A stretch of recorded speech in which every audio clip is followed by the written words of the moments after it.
Karibu sana. Kwa kweli kwanza kama kawaida tuanze na kumshukuru Mwenyezi Mungu.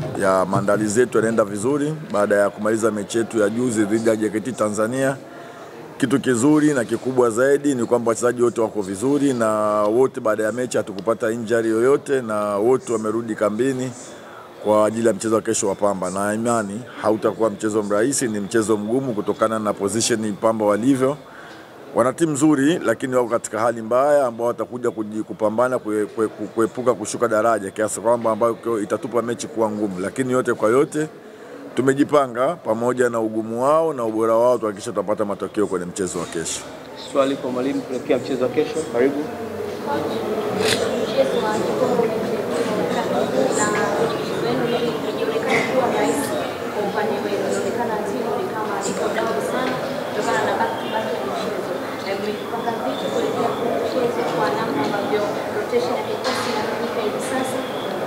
Nafikiri ni kiporo cha tatu kama unavyosema, na tulijua kwamba haitakuwa rahisi. Ukiangalia mechi 4 ndani ya siku 10, kila baada ya siku 2, sio kazi rahisi. Wachezaji ni binadamu, ni mashine.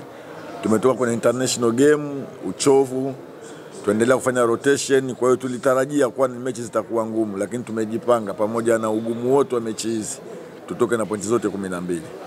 Swali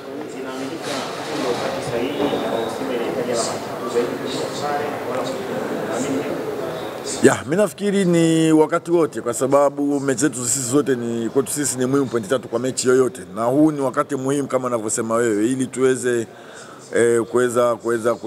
kuweza kugombania ubingwa na kuweza kupata ubingwa ni lazima tushinde game hizi. Hatuwezi kuruhusu kuweza kudrop point, kwa sababu kisha drop point katika game hizi ni kwamba unatoa gap kwa mpinzani wako kwenda kutengeneza nafasi ya yeye kutetea ubingwa. Kwa hiyo ili uweze kukaribia ubingwa na kuwa karibu kabisa ni kuhakikisha uweze kudrop point katika game hizi za viporo zilizokuwepo.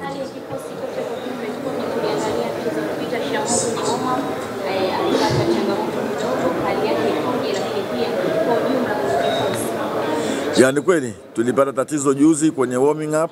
Shamu alitwist ankle na hakuweza kucheza game ile na alikuwa kwenye line up, lakini tunashukuru jana aliweza kuwa vizuri na aliweza kufanya mazoezi na yuko na kikosi. Kwa hiyo kwa hilo linatupa matumaini makubwa ya kuweza kumtumia mchezaji yoyote tutakayemhitaji katika mchezo wa kesho. Kwa hiyo hali iko vizuri na morali iko vizuri kwa ajili ya mchezo wa kesho. Labda neno lolote kwa mashabiki na uongozi wa Simba kuelekea mchezo wa kesho dhidi ya Pamba?